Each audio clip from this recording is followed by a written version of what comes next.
been on the books for over a decade. It's a moral policy to follow and enforce the law. Because it's the law. That's what the law states. The laws are the ones that have been on the books for over a decade. It's not a policy change to enforce the law. We were going to enforce the law. We're enforcing the law. You know, the question is she ignorant? Which would actually be better for her if she just came out and said, I'm ignorant and I don't know what I'm talking about. Or is she a liar? Yeah. Because it's not the law. This is Donald Trump's, I mean, Willie, this is Donald Trump's interpretation of the law, right? It's not a law. It's a the policy. It's a Trump administration policy. Yeah. And I don't believe she's ignorant, so I would go with the latter. So you think she's lying? You think she would lie that many times? Because, I mean, I saw Rudy last night. He was lying, but we're familiar with that? We're used to that. So do you think she really? I just don't understand why. And for somebody quoting the Bible as much as she was quoting the Bible, right? That's why I hope that she's just completely ignorant and isn't lying on purpose to the American people that many times, Mika. Well, that would be terrible. The Washington Post describes that any claim otherwise is, quote, violently divorced from reality, would be another way of putting it. So why is she lying this much? Like children are being, I know children are being ripped from their mother's arms even while they're being breastfed. I know children are being marched away to showers. I know they're being marched away to showers. Or they're being told they are, just like the Nazis had said that they were taking people to showers and then they never came back. So you'd think they'd use another trick, like, hey, got a Slurpee room over there. We're going to take them and get them a Slurpee. Okay. I mean, that would be better than we're marching them to the showers, so be right back, and then they never come back. But here, John Heilemann, they're just lying, and they're all saying, well, it's the law, we have to do it. And now they're bringing in the Bible while they're lying. I don't know. I don't know exactly. I think there's a commandment against the lying thing, right? Isn't that one of the 10? There is a commandment against the lying, right. And also bearing false witness thing. It's not biblically based that you rip children from the hands of mothers. In fact, not in either the New or Old Testament. Not that I want to talk about the Bible this morning on Friday, but I believe it was Jesus Christ of Nazareth who said, "Let the little children come." Yeah. Triple Crown winner in AD 31, I believe, right? So, Willie was riding it. It's Friday, June 15th, and with us we have national affairs analyst for NBC News and MSNBC, John Heilemann, Republican strategist and MSNBC political analyst Susan Del Percio, New York Times reporter Michael Schmidt, Pulitzer Prize-winning historian and author of The Soul of America, The Battle for Our Better Angels, which we apparently appear to be in today. John Meacham, good to have you all on board. This is where we begin, with lies straight on down from the top. President Trump's lawyer, Rudy Giuliani, is calling on the Justice Department to immediately suspend special counsel Robert Mueller's probe and to launch an investigation of the investigators. Giuliani's statement came after yesterday's unusual silence from the president about the DOJ's Inspector General report on the FBI's investigation of 2016 presidential candidates. The news gets staggering this morning when we started with Sarah Sanders, and here we are now. Hours before, ex-Trump campaign manager Paul Manafort heads to court this morning for a bail hearing over witness tampering claims. He pleads not guilty to charges, including fraud and money laundering. Giuliani insisted he was speaking for himself, but his demand coincided with other Trump allies, claiming the report had bearing on Mueller's legitimacy, even though Mueller removed Agent Peter Strzok last summer when he learned of anti-Trump text messages to Strzok's lover, FBI attorney Lisa Page. We supplied 1.4 million documents. And who are we supplying them to? People who have already concluded to frame Donald Trump. Agents who started a phony Russia investigation. That's the whole core of this. That's why the investigation should be suspended. And I'm talking for myself now, not the president. But I believe he would agree with this. A very serious investigation has to be done of the FBI agents at the very top, by FBI agents who are honest, in order to prosecute them. President Trump has said over and over again to me, I did nothing wrong. How could this be? Well, now we know how it is, because these people fixed it. That's how it is. Read this if you're not disgusted, and you don't demand that the Justice Department begin this investigation and suspend the one of the president and all the people that have been tortured by it. I believe that Rod Rosenstein and Jeff Sessions have a chance to redeem themselves, and that chance comes about tomorrow. It doesn't go beyond tomorrow. Tomorrow, Mueller should be suspended, and honest people should be brought in, impartial people, to investigate these people like Strzok. Strzok should be in jail by the end of next week. I'll tell you what, Rudy Giuliani, Rudy Giuliani is shaming himself as usual. Rudy Giuliani is making a fool of himself. Rudy Giuliani is lying to the American people. Rudy Giuliani is trashing the entire FBI because of a couple of FBI agents who were fired last year. Rudy Giuliani is no fool. Though he plays one on television, he knows that FBI agents also during the campaign were trashing Hillary Clinton in New York. It was a common occurrence. Rudy Giuliani, unless he's a fool, also knows that while Barack Obama was president of the United States, CIA agents regularly trashed Barack Obama. I know, because they trashed Barack Obama to me. FBI agents did the same. Guess what? During the buildup to the Gulf War, you know who the CIA agents and FBI agents trashed? George W. Bush. You all are acting like such snowflakes. It's as if the Prime Minister of Canada said something mean to you. You're acting like this is the first time it's ever happened. A phony investigation here. Let me hold up lots of papers, because Rudy thinks you're too stupid to not be like thrown into this tizzy because he holds up lots of papers. Now, if you read this, look, I've written it down here. If you read this, you'll find out that there have already, in this phony investigation of Rudy Giuliani, there have already been 13 Russians indicted. That's a hell of a phony investigation. 13 indicted by Americans in a grand jury overseen by an American judge. 13 Russians indicted. Oh, an additional Russian indicted. Oh, wait, hold on a second. Well, this information that I'm reading here that you should really be blown away by also shows that the man that ran Donald Trump's National Security Agency, indicted, pled guilty in this phony investigation, and is now cooperating with federal authorities. But wait, there's more.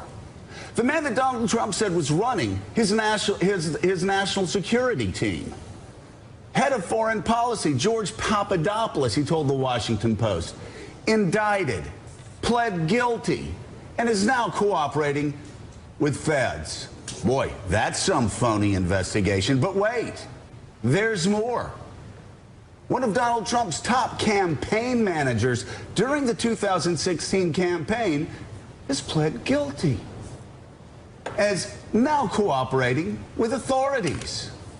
Why, that's some funny witch hunt. Oh, wait, there's more. Paul Manafort, the man who was running the campaign, John Heilman, the man who Donald Trump said he had to get on board so he could win the Republican nomination, is going back into court today. He's been indicted by a grand jury of Americans, with an American judge listening in, been indicted, and Manafort's going to go to jail today. Now, I don't know who's stupid enough to listen to Rudy Giuliani and believe Rudy Giuliani, but I'm asking, if you are stupid enough to believe that, ladies and gentlemen, then I'm going to ask Mike Judge to get your phone number and cast you in Idiocracy too, because I don't believe there's anybody out there that stupid. Hannity. Well,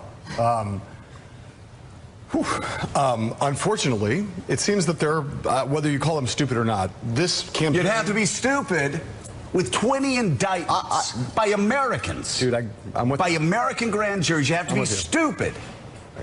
And also, I'm sorry, but didn't the FBI help elect Donald Trump? I think that's the most frustrating thing, is that the very breach of protocol of James Comey had him send out a letter 10 days before, when the FBI was sitting on that information for 20 days and helped elect Donald Trump. There's no doubt there's an audience out there of Americans, other Americans, who find Rudy Giuliani's arguments persuasive. There are. We see it in the polling. So there are some people out there. Well, then they're ignorant of the facts. I'm not sticking up for them. I'm just saying, just making a point here. There's no doubt that the argument, this was the way that Giuliani has reacted, the way the administration is reacting, the way that Donald Trump inevitably will react, or in the course of the next 24 hours, if not sooner. All of it, the reaction to this report was totally predictable. Because this is detached from reality, though. Of course it is. Doesn't the press have a responsibility? It does. I had to sift through reports yesterday till I got to the point where the IG said, they said, by the way, the IG found out that Comey held the information a month longer than he should have, which elected Donald Trump. The biggest takeaways from this report, the biggest ones out of 500 pages, the biggest takeaways are there is one text message from Peter Strzok that we did not know about, that Donald Trump and his allies are going to seize on and talk about all day long today, in which Strzok said in some tone that we can't tell, either with the tone of intent and seriousness, or is it a throwaway line? We got to stop him. So let me ask you this. But let me ask you this. Come on. And this is for the stupid people that actually believe this. And I got to say also, some of you people tweeting yesterday, stop shaming yourself. Just stop shaming. You're embarrassing yourself, because the bottom line of this report was that James Comey elected Donald Trump. Let me ask you something. If you get a text message from somebody who works for me, I sometimes do. Yeah. Okay. So and they say, I can't imagine what's in some of those text messages. The sun rises in the west. But you don't get that text message from me, and you know that I know the sun rises in the east. Are you going to freak out? Or are you going to call me up? And then when I actually tell you, yes, the sun rises, are you going to be freaking about the people who work for me? Are people that worked for me in Congress? Or does what I say matter the most? You actually have the guy running the FBI that threw the election for Donald Trump, and yet a couple of subordinates that are making out are texting each other stupid, nasty things. Right. Well, I'd said more than that. It's not even that I think that Comey, I don't even believe that Comey's intent was, and there's nothing in the IG report that suggests that his intent was even to throw the election for Donald Trump. But the reality of it is, there's no demonstration in anything that's been written here that Strzok actually did anything after sending this text to accomplish what he said he was going to accomplish. In fact, the IG says they have absolutely, Willie, no documentary evidence, no evidence of any kind. And again, if you look, here's a quote, and I know you guys would love to hear it. I'm going to say it just for you. Our review did not find documentary or testimonial evidence directly connecting the political views of these employees expressed in their text messages and instant messages to specific investigative decisions we reviewed. In fact, if you look at the record, Willie, in fact, what happened after those text messages were sent, James Comey launched the greatest October surprise in the history of American politics, and it ripped to shreds Hillary Clinton's campaign. And that is the headline out of the Justice Department's IG report. It's, as John says, about as predictable as it could get that Rudy Giuliani in the White House would seize on these texts from Lisa Page and Peter Strzok that they believe shows corruption inside the FBI and corruption now with the Mueller investigation, because they worked on it, although last summer, immediately when he found out, Robert Mueller threw them off this investigation. So Michael Schmidt. Well, let me just quick thing, just to say this. Just talk is cheap. You know, talk is cheap. In any investigation, in any circumstance that we can imagine, people talk. They say stuff all the time. The question here in this report is, what's the noise? What's the white noise among various employees, various people at the FBI? Right. And what was the action? What actually occurred, as opposed to what were people saying? What did Comey do, as opposed to what did some of his staffers say? Protocol in a way that destroyed Hillary Clinton's campaign 10 days out, and everybody knows it. Michael, the IG report calls James Comey insubordinate, critical not just of the two letters on the eve of the election, but also of that July press conference where he came out. They said it was inappropriate, that he didn't need to come out and make public statements about that. You've combed through this thing. What are your headlines from the IG report? Well, if you didn't like Comey before, you're not going to like him. Better today. I mean, but it's a judgment question. There's nothing new in this report that shows that Comey lied, that he distorted anything. So in terms of a witness, he hasn't really moved that much. He's incredibly important to the Mueller investigation. He is the central person in the obstruction question, the firing of Comey, asking Comey to end the Flynn investigation. But we don't find Comey to be a liar. But just back on your point, the president's lawyers told Mueller in January that he believes he has the power to end any type of investigation, to use his power to pardon, to do that as well. So if he thinks this is a witch hunt and he looks at this document, he does have the power to call Rod Rosenstein or call Jeff Sessions and say, put an end to this. So the question is, if Rudy's saying that, well, why doesn't the president go ahead and do that himself? Because he controls the executive. You know why he doesn't? Because he knows it would be obstruction of justice. He knows that his campaign manager, who he said was critical for him getting elected, getting the Republican nomination, is being marched into court But it's today. not obstruction of justice if he has his lawyer out there saying the Attorney General and the Deputy Attorney General It's all obstruction of justice. It's all obstruction of justice. And the fact that more people aren't shocked, and the fact that the Republican Party, Susan, that has just lost its soul. I mean, Paul Ryan, my God, asked about this. He trashes the entire FBI, as shameless as he is. Asked about the EPA director. He said, I've been too busy to pay attention. He's been too busy to pay attention. My dog could tell you half of the things that Pruitt has done. It's see no evil, hear no evil, speak no evil. And that really started with Speaker Ryan when he allowed those confidential memos or information to be released in memo form, and that was probably out of committee. He let Nunes do that. That was probably the beginning of the end of that. But what I think we're going forward, looking at the IG report and the way Rudy Giuliani tied it into Mueller and to other things, is that this now is actually all playing into Donald Trump's hands because people aren't able to process all of these things.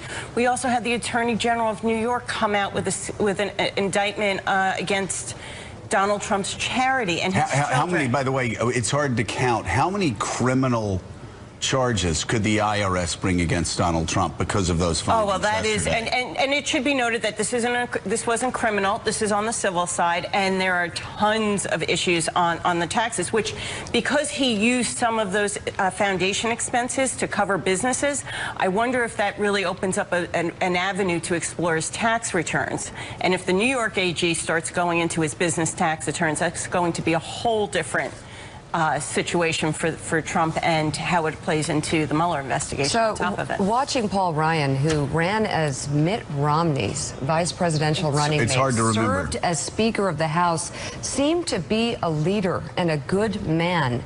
It is really a heartbreaking political decline, and that's saying it nicely. Here's his statement, in part, about alleged bias at the FBI.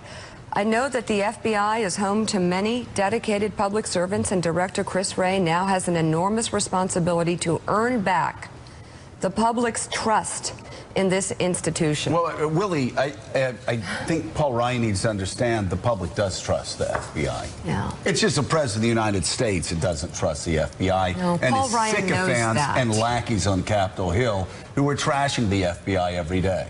Well, he ought to... I think the president has convinced a certain segment of the population that the FBI is corrupt. And Paul Ryan is helping him do that. Well, that's the problem. Thank you, Mr. Speaker. When he has Your love of accomplices to that. country is just so, it's really coming through today. Yeah, You're thanks. coming Great through job, for the Paul. United States of America. Yeah. And you mentioned the EPA stuff, too, was staggering, that he said he hadn't heard of any of the Scott Pruitt scandals. Clearly he has. By the way, Director Christopher Wray seemed to agree with how much the IG report actually impugned the entire FBI. Let's see. The OIG report makes clear that we've got some work to do.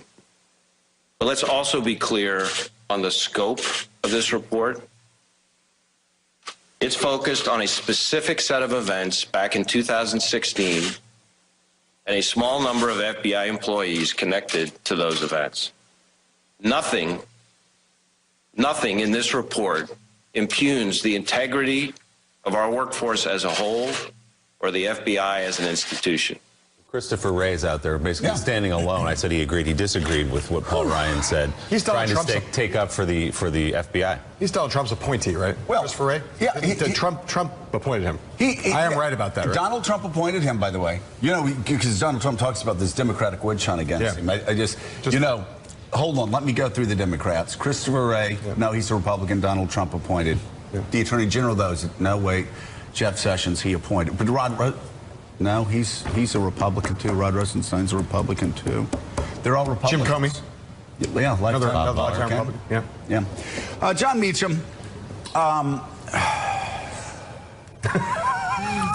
you doing this morning? Well, I'll tell you what, John. Anything going on up there? John, I don't... you have an IG report that comes out, and it is completely twisted by the President of the United States. Yeah. They try to pick two people, two underlings, who were idiots, texting each other and saying horrible things about Donald Trump, just like a lot of FBI agents and CIA agents said horrible things about Barack Obama, especially in the New York office. Just like CIA and FBI agents said horrible things about George W. Bush in the lead up to the Iraq War. There was a civil war inside the CIA against George W. Bush. There were constant leaks against George W. Bush starting in the fall of 2002. These things happen, John, and you've got Rudy Giuliani with his bulging eyeballs acting like a snowflake. Like this is the first time that this has happened in any bureaucracy. God, it's happened in the State Department since Thomas Jefferson walked in there. Yeah, actually, you know, Jefferson started a newspaper to fight Hamilton, you know, while he was in the State Department. I think three things happened this week that are hugely important that we will actually look back on as we do the history of this era. One is we have yet another affirmation of why Donald Trump is president. And Jim Comey, for all of his service to the country, bears a good bit of responsibility for that fact of our national existence right now. And that's just a hugely important thing we should stop. Judge Walsh, back in 1992, made an announcement that he was re-indicting Casper Weinberger in the last minutes of the Bush-Clinton-Perot race. That's paintball compared to what we have here. It barely left a bruise. You know, this is serious. The other is that the Attorney General of the United States decides, bizarrely, to invoke Holy Scripture to talk about one of the most striking human rights abuses that our government's been part of in a very long time. And that's just, you know, as Shakespeare said, the devil can quote Scripture to his purpose. And we saw that this week. Yeah. And the third thing is Bob Corker of Tennessee, who's on his way out, used a really important word about the Republican Party, cultish. He said that the party is becoming a cultish thing in regard to Trump. And you saw that with the Sanford News in South Carolina. You saw it with Paul Ryan. And you're going to see that text message, the "we'll stop him," which could become the twisting slowly in the wind sort of phrase of this whole scandal, is going to live forever on the right wing. And the question is that right wing going to be the 35% that was always with Joe McCarthy, or is it going to be closer to 45 or 48%? But John Meacham, this is really a war for that 13. But John Meacham, "we'll stop him" turned into "we elected him." We'll elect him. Yeah. No, we elected him. James Comey elected him. The IG report shows they had the Abedin Wiener emails for a month. They sat on it. If they had been released or that letter had been sent when they were reviewing them, then Hillary Clinton most likely still would have won the election. They were dropped. I can tell you, and I said it when all of these women came out on sexual harassment charges against Donald Trump. And I said, and I think it was like probably a month and a half beforehand, I said, you know, if they had dropped these 10 days before, said it in real time, if they dropped these 10 days before, he wouldn't recover from it. So Comey drops a letter 10 days before. And I'm sorry, I don't know what's going on in James Comey's mind. I know he's a showboater. But anybody that knows anything about politics knows you drop something like that 10 days before, there's no recovering. It's in a different way, it's like the 2000 election. A really compelling case can be made that the reason George W. Bush lost the popular vote in 2000 was that Thursday or Friday night before the election, the news of his DUI came out. Yeah. And, the Bush people will tell you that it lost them, they thought, maybe 3 or 4 million votes among particularly religious folks who were just so tired of political figures not seeming to be what they were, and Bush had to dig out of that. So as you're right, anything that happens in those last hours, and the larger issue you raise is we're in a real stress test here for can the public separate a stray text message from an FBI agent from the larger question, the 13 indictments and more coming? Or will Rudy Roy-Cohn Giuliani successfully obfuscate everything into one big miasma in which the Trump base decides that the Trump base becomes so impervious to reason that even when they're hit over the head with it, they can't find it. You know, Willie, isn't it quaint? We had times, actually, when evangelicals were so shocked and stunned they wouldn't vote for a man who had a DUI back in college, and now payoffs to porn stars and Playboy grabbing bunnies them by the whatever, and grabbing them locker by whatever, room top. 20. I mean, you go on and on and on. Attacking people viciously, ripping babies from mothers' arms at the border. That only makes evangelicals love him even more. What do they say, Joe? We elected a president, not a saint. Yeah. And that's what they're riding on right now. Michael, this IG report, it seems to me, is yet another political Rorschach test for our tribal times, which is that supporters of Hillary Clinton will see rightly in here that James Comey put his thumb on the scale and perhaps prevented her from becoming president. And Trump supporters will listen to what Rudy Giuliani and the White House say and say, look, there was corruption. There's corruption inside the FBI. Therefore, Mueller either ought to go, or if he stays, you ought not listen to what his conclusions are.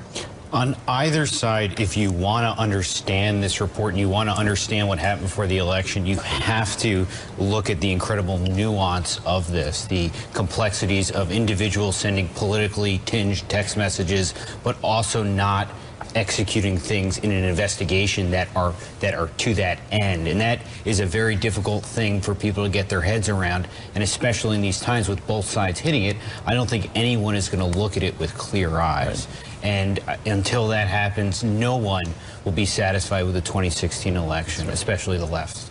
Michael Schmidt, thank you very, very much for being on this morning. Thanks, Still ahead on Morning Joe. By the way, what's going to happen today with Manafort? Mueller? With Manafort. Manafort going to go? I mean, it looks like, a pretty strong case that the government has.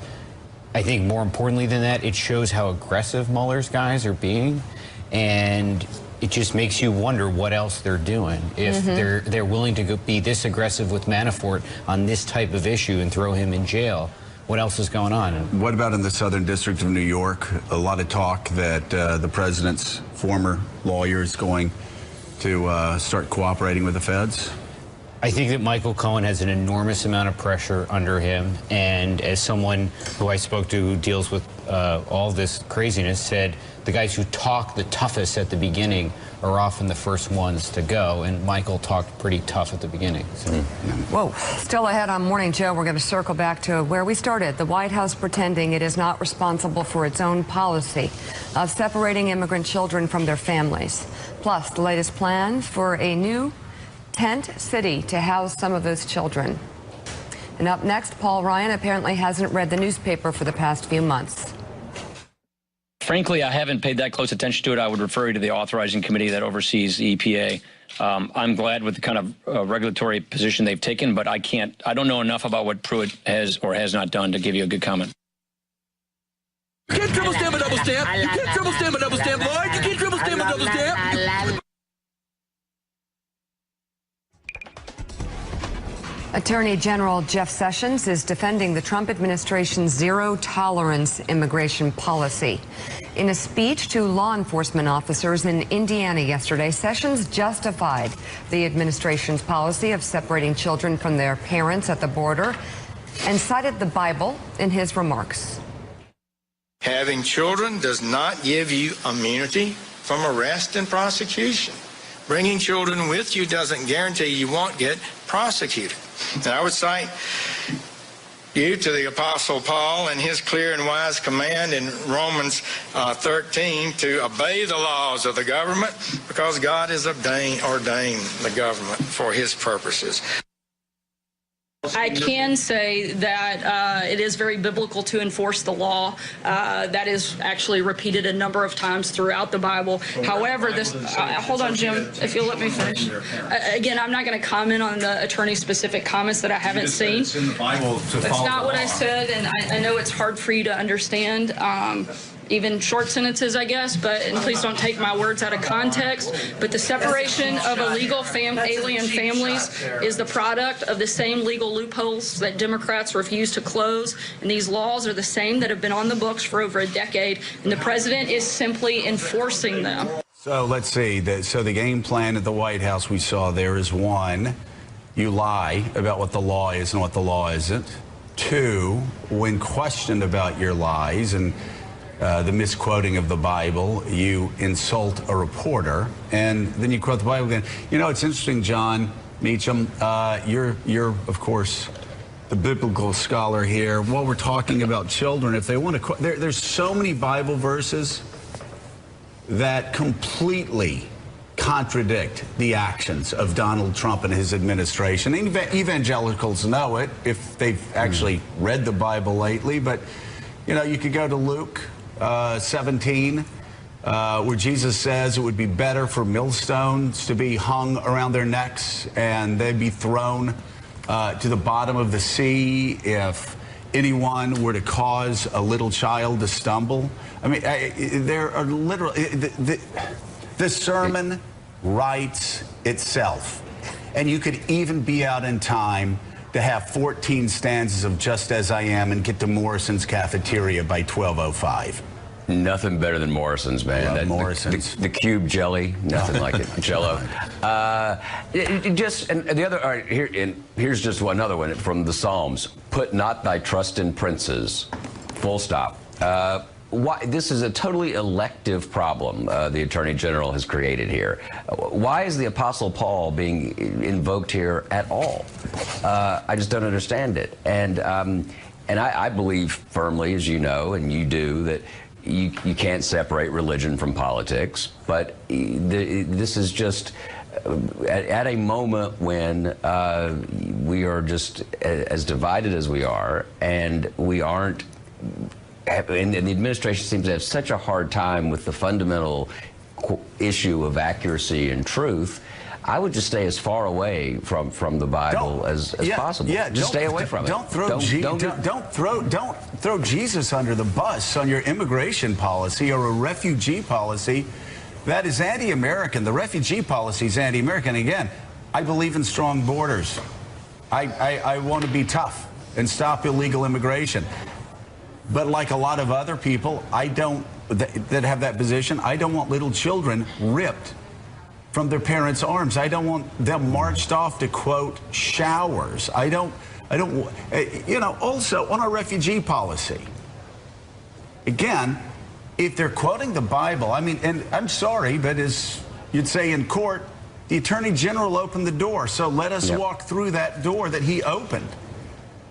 What is one of the first stories that we are taught in children in Sunday school or in vacation Bible school? It's the story of the Good Samaritan. And what does Jesus say on the Sermon on the Mount? He talks about not loving your friends. He says even the sinners do that. Love your enemies. That's the central premise of the New Testament. So if the Attorney General wants to open up the Bible and start talking about it, I guarantee you he's got, John, a losing case. And one of the things that I think is another one of these big generational questions is going to be, when evangelical Christians who support the president actually have a reckoning, which presumably they will, what they're going to have to ask themselves is, was the Supreme Court worth it? Yeah. Was that seat worth it? Yeah, no, it was not. That's the bargain they made. They sold their soul for a seat on the Supreme Court. Well, you can look at the history, John, as I know you do. The church, when it was being persecuted by Rome and the Roman Empire, grew. Yeah. When the Roman Empire swallowed up the church and it became actually a status symbol within the Roman Empire, within government, to become a Christian, that's when the church got corrupted. It's also when the Roman Empire began to fall. That's right. One, just since we're on this dorky subject, and I know this will upset Mika that I'm going to throw in something dorky. Go ahead, Boris. And surprise you. But, you know, the original image of the wall of separation between church and state, the original image, it was partly from Roger Williams, the founder of Rhode Island. And the idea was that the wall was not to separate and protect the state from the church, but the church from the state. That ultimately temporal power corrupts spiritual authority. Yeah, you know, this is our own version of Paradise Lost. This segment, we have seen what the angels have said. Next segment, we will see what the devil says. Playing that role for us, Donnie Deutsch in Plaid. We'll be right back. All right, we want to bring Donnie into the conversation. Well, do you guys remember the episode of The Office when Michael Scott was wearing a women's suit? Yeah. He's wearing women's jeans today. Is he? Well, yeah, skinny jeans. Yeah. Skinny jeans. Skinny jeans. All the way down to, like, I could wear those. Can we have a shot of the skinny jeans? It's not good, Donnie. These are skinny. These are men of a certain age who still remain in decent shape or wearing these things, and others are not. What's that on your ankle? There's a lot of things there that I could say, but I'd like to borrow those next time Joe is a gig. All right, so, and in Washington, the co-founder of Axios. I want to just, I would fit right into those. I would go back to the ankle again. I would like our viewers to write it at Are you wearing a bangle on your ankle? No, there's nothing on my Is there a tattoo on your ankle? Guys, you are haters because not that there's anything wrong with that. I am fashion forward and I am proud. Not that there's anything wrong with that. I am fashion forward. His ankles look like Jabba the Hutt's chin. Wait, I just came out. Your ankles are pretty. Wow. Co-founder of Axios. Come on, let's get off that. Does Gloria Vanderbilt make those jeans? I don't want to see that. Are those Jordache? Guys, you know how many people stop me on the street and say, why are they so jealous of you? No, that's not why are they so jealous? Because you're worth about $400 million. That's a start. Okay. I mean, it's really, do they have to ask that question? Just one answer. Yeah, $400 million. So I'm hoping to hear something positive from our friend Mike Allen. Hold on, let's cue him up. 3, 2, 1. Happy Friday. No, it's not. Everything's okay now. Can I just get back to the last segment? There's another man who's worth about $400 million. Can I just get back to the last segment? Because we got into a biblical discussion, but yesterday I was watching TV and I was watching Handmaid's Tale, which everybody doesn't know at home is this dystopian show about the future of this country. And in the show, they literally are pulling children away. They're separating children. And then I drifted onto the news. And when you physically see what's happening down there, I want you to picture this if you're a parent. These refugees show up. They literally separate the moms. The kids are indoors 22 of 24 hours a day with 5 other kids. Literally, when did we become the bad guys? Yeah. Well, you know, the wonderful thing about America has always been, Susan, that in other countries, the sins of your parents pass on to you, and a lot of times they pass on either culturally or legally. Maybe they're, the idea of debtor's court, but we don't do that. In America, one of the wonderful things is that we don't pay for the sins of our fathers. We don't pay for the sins of our mothers. We're given a fresh start in America. These children are being made, these infants are being made to pay for the decisions of their parents. And what's even worse is the only thing that's probably going to move this administration from this horrible policy that they are enforcing, that is not the law. It's not the law. Is that it's going to take something happening to one of these children that's going to scare them. And unfortunately, it's already happened. No, I understand that. We, the United States, are ripping children out of parents' arms. When I understand that, and there's obviously a lot of psychological issues there, and there's the trauma alone is a lot. But what I'm talking about to move this administration is we're going to see criminal activity. There's already talk that some of these places, especially where children who are a little older, who are 12, 13, are sleeping next to grown men. There are a lot of problems, and the investigation into those things are, unfortunately, we're going to have to wait till these things come out to see this administration act, because I don't know what else does it. I'll tell you this, and I don't know if there is, if I'm not allowed to do this, they can tell me afterwards I'm not allowed to do this. But you know, we went over to Paul Weiss a couple of days ago. Paul Weiss, a great law firm in New York City. They're known for their extraordinary pro bono work, working with indigents and working on big causes. I would love to see some of the biggest, some of the best law firms in America just send one of their lawyers down to McAllen, Texas. Just send one of their lawyers down there. Flood the zone. People that could go in there and just start representing one by one by one by one these people who've had their children ripped from their arms. I know in America there are good people. I have seen law firms do extraordinary things without expecting anything in return. This is what's needed there right now. You know, during Katrina, I saw people come in from all over America, good people come in from all over America and try to help the people of New Orleans, help the people of the Mississippi Gulf Coast. This is what's needed right now. Somebody needs to organize this and get the best and the brightest lawyers that they can. Get them down to the border and do just what the Gore and the Bush team did in 2000. Fly 737s of lawyers into a place and make a difference. It's a great analogy just because when you think about it this way, it's the thing that causes your stomach to turn. We are seeing pictures of a humanitarian crisis in America that is self-imposed. We have by policy, we're imposing a humanitarian crisis on our own country intentionally, not through a natural disaster, but through an act of government. When you think about it, it boggles the mind. By the way, there are great legal aid services down there, nonprofits doing the work now, and they're part of the reason that light has been shined upon this, but I agree with you, it'd be great to I want to say one more time, we can use the correct terms like humanitarian. We, the United States of America, our country, right now as we speak, when people who are running from oppression, trying to keep their daughters from becoming sex slaves, coming from El Salvador, we, the United States, are pulling crying children, infants, from their parents and putting them in a separate room for a month. Joe, you used the shower analogy, which you're not, is politically incorrect. Oh no, that's what they're saying. What is happening? This is us. That's what they're saying. This is us. They're saying they're taking them to showers and they're never seeing them again. And Mika, this is not just a liberal versus conservative, right versus left issue. There have been good conservatives, rock-ribbed conservatives like Eric Erickson and others saying this is not who we are. No, it's not. And looking at this report that was reported on MSNBC last night, Rice, the largest immigration legal service, it's a nonprofit in Texas, saying there are parents who have been waiting 4 months post-deportation for the U.S. to return their babies. They Skype once a week with their 8-month-olds who have been effectively kidnapped by the Trump administration.